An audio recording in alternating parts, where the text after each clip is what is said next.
Hello everyone, Danny here today to talk to you about the audiobook, The Land Catacombs, Book 4 of Aleron Kong's Chaos Seeds series. Now, after I posted my review of Book 3, I asked for feedback on whether people wanted me to continue to do like I've been doing and kind of breaking up series or to go completely through a series. All of the votes that I got were for me to go completely through a series, and so that has become my goal now, starting with the Chaos Seed series.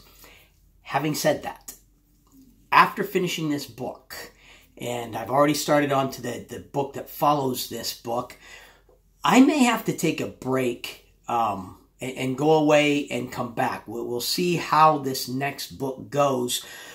But this book 4, while I really enjoyed the book, and it was definitely a good book, it was my least favorite of this series so far. For me, it felt like the series went backwards. The first 3 books were on a steady incline, and even though this book went in a direction I was hoping to see, there were other elements of the book that just don't seem to have any growth to them. They seem to be very staid, and I'll explain what I mean by all that. Before I do that, though, I have a favor to ask. I'm going to drink something real quick like here. If you love audiobooks, books in general, please subscribe to my channel. Join me on my audiobook journey, and feel free to let me know of any book series that you would like me to review. It'll end up going, I've got a bit of a queue now of requests that I've got, but I will add it to the end of the list and be very happy to listen. I'm loving some of the requests that I'm getting here. Now, what do I mean by the book went in a direction I was hoping it would go? At the end of book 3, really kind of piqued my interest in the growth of the Mist Village.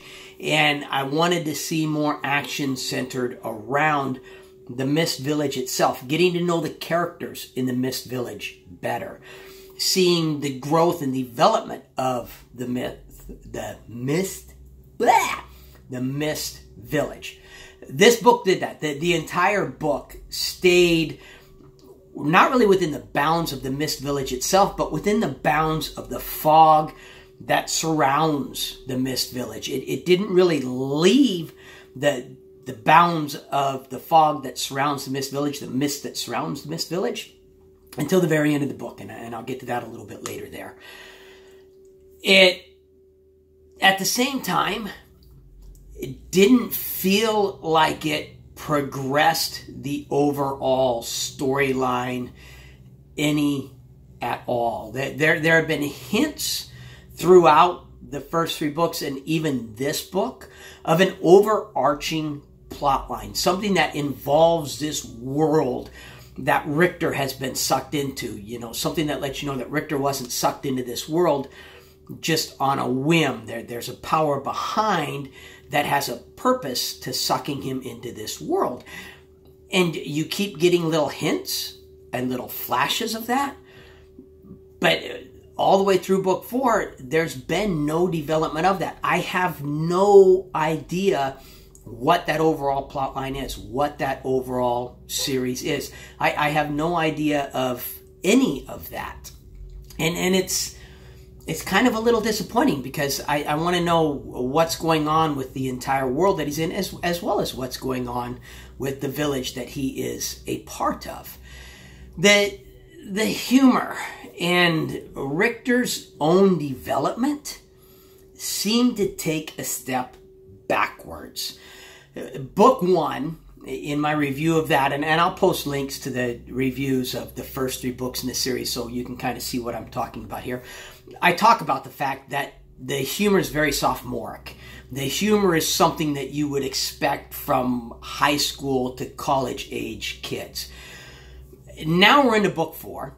Richter is the master of this Mist Village. He is growing on several planes, but his humor isn't growing at all. I could well be mistaken here, but I don't think there was a single joke in this book that didn't refer to someone's body parts or a bodily function. It felt at least like 100% of the humor was, you know, farting or someone's body parts, just the kind of stuff that high school to college freshmen joke about. And no growth in that whatsoever. You've got one dwarf who 100% of his comments and jokes refer to his body part, and that fits his personality. So, you know, as the books move forward, I would expect and actually kind of hope that he remains that way because I like his character.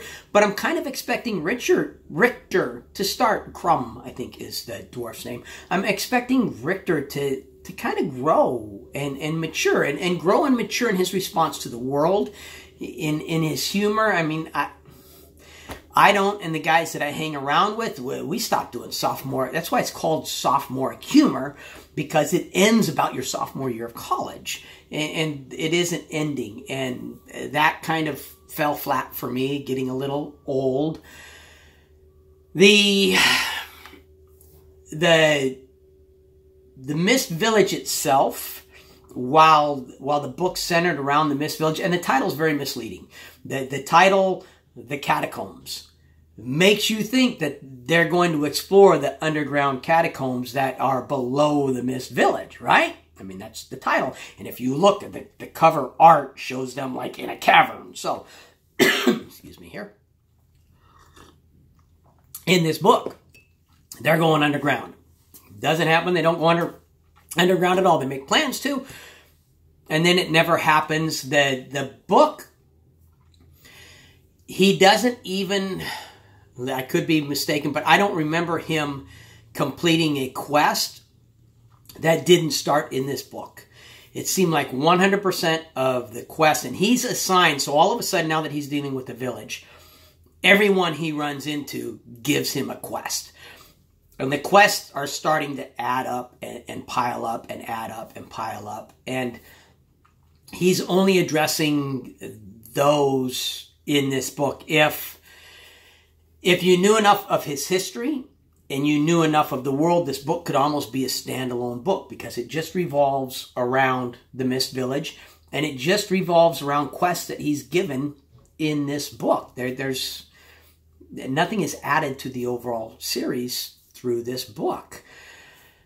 And he himself, you know, goes through some things, gets some growth, discovers who he is. That was kind of fun, but at the same time, kind of okay, that he finds his profession, and the way he finds his profession, didn't really understand how what he went through caused him to find his profession, and you'll have to listen to the book to see what I'm talking about.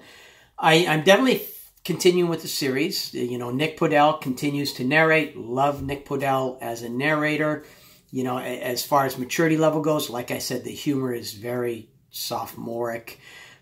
Foul language in the book. It's still meant for a mature audience. That hasn't changed. I don't expect that really to change with the series. I'm hoping going forward that we start to see some growth and maturity in Richter himself. We're 4 books now. I'm starting book 5 books into this series. And it felt like for the first 3 books, you could see some gentle and slow growth. And then this book feels like he slid backwards to book 1 as far as his maturity level and stuff like that goes. Would like to find out what the plan is for this overall plot of the world that Richter is in. I really have no clue what is going on with that. The humor to branch out to where it's not really so sophomoric. The book ends, I'll say, on a cliffhanger. It's the most unique ending to any of his books so far. It ends with him charging into battle, and he screams a battle challenge, charges into battle, boom, book ends. Catches you by surprise.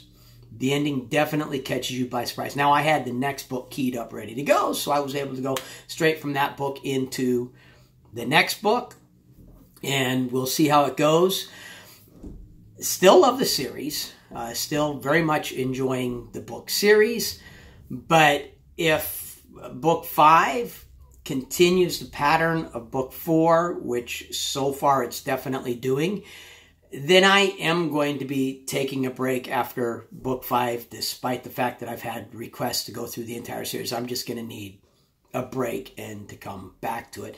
If I see some of the elements that I'm hoping to see, then that will keep me invested enough to stick with the series. But really, for me, without that personal growth on Richter's side, that's the biggest disappointment in this book, is Richter's personal growth really seemed to take a step backwards for me. And without that, I lose some of my investment into Richter as a reader. That being said, if you like this video, please hit the like button. If you like my channel, subscribe, turn on notifications. Questions, comments, feedback is what the comment section's for. Put them in there. But most importantly, no matter what else you do today, make sure that today you listen to at least one really good audiobook. And despite the fact that so far it is my least favorite book in the Chaos Seed series, I still highly recommend the entire Chaos Seed series, including the Land Catacombs by Aleron. Thank you.